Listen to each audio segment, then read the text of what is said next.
Euro round of 16 predictions. Let's get right into it, y'all. If you guys want to see more Euro content here on the channel on Deadball TV, leave a like, hit the subscribe button, and drop your thoughts down below in the comments. Let's not waste any time. Wait a minute. I'm looking at the bracket here and I don't see Croatia. Anyways, something must have happened. Switzerland versus Italy. I don't know about you guys, but to me, this is actually a pretty interesting fixture. Switzerland are coming in here having scored 5 goals. Italy with 3, including the divine, legendary last-minute equalizer against Croatia that got them here in the first place. Maybe that's why the Croats aren't here. This is one of those weird situations where I feel like Switzerland, despite being my heavy favorite for the match, I still don't think they're under the same amount of pressure as the Italians. And I think that's for 2 reasons. Number 1, I think the Italians are an extremely proud nation.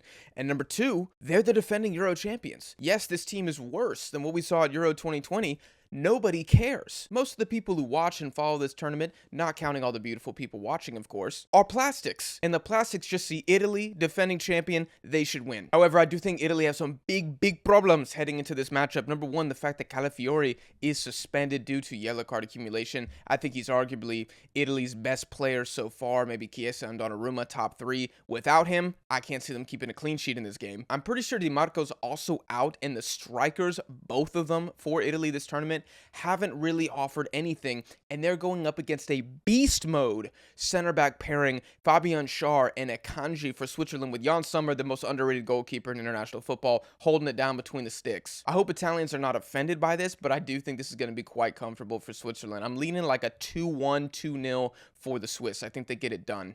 They're attacking players, they're young players, a lot of the ones that I wasn't even that familiar with heading into the tournament. I think they're all in form. I do think they're going to get a goal. Next up, England versus Slovakia. Good lord, this might be an absolute snooze fest. I was looking at the expected goals during the group stage for both of these teams. England are the 3rd lowest XG, and Slovakia are the 4th lowest. Now, the difference is that England, statistically at least, were the best defense in the group stage. They had the lowest expected goals allowed. Slovakia were 16th, so they were a bit leakier at the back, mainly because of that Belgium game. And maybe I'm putting my hater hat on for the 2nd time in this video, but I feel like Slovakia arguably were the worst team in all 3 of their group games. Now, don't get me wrong, England have been trash. They've been an embarrassment to their nation in these 3 games. Just the lack of ability, the lack of a solution to putting all of these talented players on the field at the same time is something that needs to be studied in universities.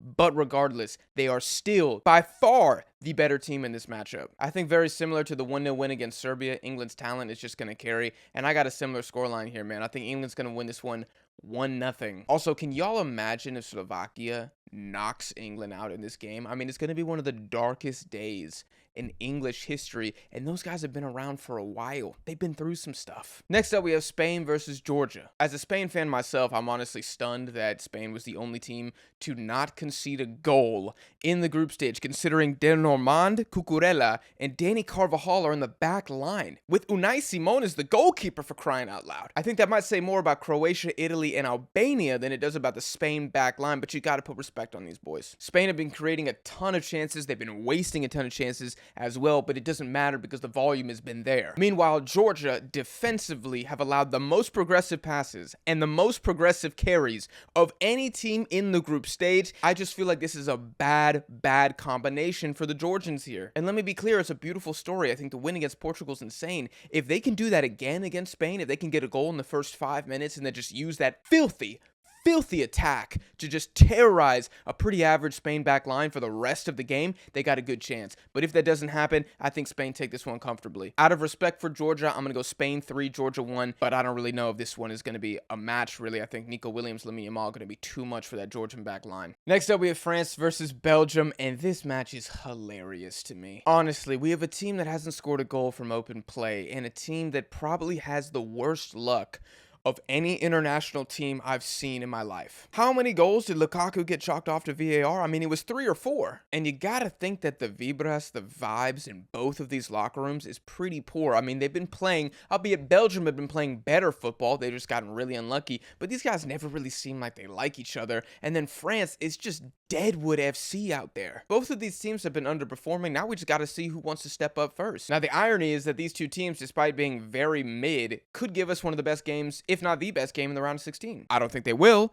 but it would be funny, wouldn't it? I'm taking France in this one narrowly for 2 reasons. Number 1, I think their back line absolutely slam dunks on a Belgian back line of Fez, Vertonghen, Tiate, and Castagne, which is average at best And number 2, I think that simply France have the best player in this game, Kylian Mbappe. I know he might be at 90% of his powers or maybe 120% of his powers now that he's got the Donatello mask on. But I think those two things, on top of the fact that France have been here, done that, I think they get it over the line. I'm kind of feeling a France 2, Belgium 1, maybe on ET.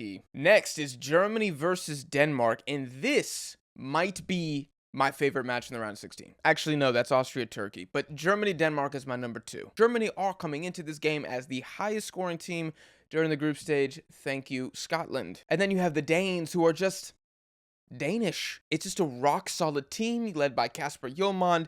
They don't leak a lot of really good chances. They don't have a free-flowing offense. They're just really, really bastardly, aren't they? Make no mistake, Denmark are inferior to Germany from a talent perspective, but this squad has cohesion, and the upset potential here is very high. I feel like Denmark just being composed like Denmark, you never want to see them in a knockout game, do you? It's kind of like facing Croatia, only they didn't make it this time. These are two teams that are very technical. They both pass the ball extremely well. I want to lean upset. I really do, but there's just a couple factors that are making me pick the Germans in the end. I think the Germans simply have better attacking talent. I think they have guys in Musiala and Wirtz who can just change the game on a dime. I think Højlund's been in pretty poor form for Denmark. I think that the Germans, as the hosts, will have that advantage as well. It's been a while, and it's very rare that the host gets knocked out this early in the Euro, and I think the last time, like, Poland or something was one of the hosts, which is a little understandable. And Jonathan Tah is suspended, so I don't know how the Danish are going to overcome those 4 factors and win this game. You know what, to be fair to Denmark, this is what I'll say. If Füllkrug starts, Germany win this one 2-1 in extra time. But if Füllkrug is on the bench or doesn't even play, I'm going Denmark 2, Germany 1, baby. Next up, we got Portugal, Slovenia. A little bit of a revenge match here for the Portuguese after they were beaten 2-0 by Slovenia, which was Roberto Martinez's first loss as Portugal manager. Slovenia's been ridiculously good defensively, although again, I think you might have to look at the competition they had in Group C. But I think if I had to make my team of the tournament right now, one of their center backs, Bicol, he's one of my CBs. Dude's been a freak. That being said, they also drew all 3 games. They do have scary players. They do have a really good defense. I don't think this is going to be an easy game for Portugal, but Portugal, honestly, they got to answer some questions for me in this game. Because a lot of people, just like they do in every single tournament, Portugal dark horse. Portugal dark horse. Oh my God, Portugal the best team. Oh my God, Ronaldo, don't sleep on Ronaldo, and I think he's been solid.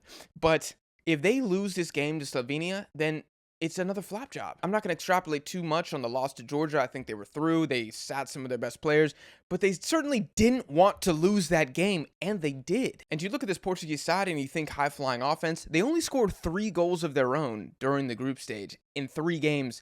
That's not enough. Because of all these factors, I'm going to go Portugal 1, Slovenia nothing. I think they eke it out in the end, but I don't think this is a very comfortable match for the Portuguese. The only way this becomes like a 3-0, 4-0 is if Portugal score in the first 10 minutes. Next, we got Romania, Netherlands. Now, the Netherlands have sucked. They've eked out a win against Poland. They basically bunkered against France and then got cut up like some cheese against the Austrians. On the other side, you have Romania, who slapped up Ukraine and then did pretty good against Belgium and pretty good against Slovakia. Certainly not performances they're going to be telling their grandchildren about, but it was respectable. The Romanians, much like a cohort, are a good, strong unit, but certainly on paper, they're the inferior team talent-wise here. Also, I was looking at the results under their current manager, and this Ukraine victory in round 1 of the Euros was by far the best, most impressive victory they've been able to get. A lot of their other wins are against the minnows of Europe. Beating the Netherlands would be his statement win, and I just don't think they got it quite like that. I think Koeman is mid as a manager, but even being mid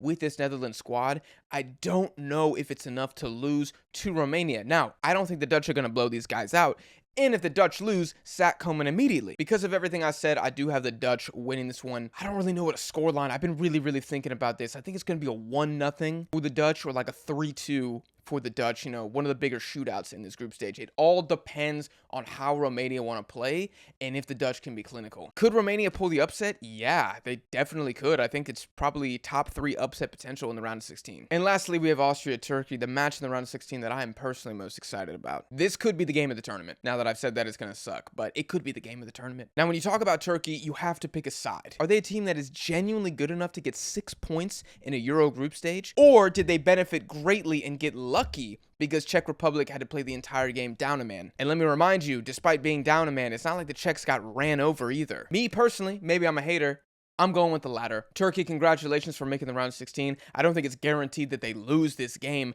but I'm still not seeing enough to tell myself that this Turkish team is the real deal. Have they earned respect? Yes. Are they a top 8 side in Europe?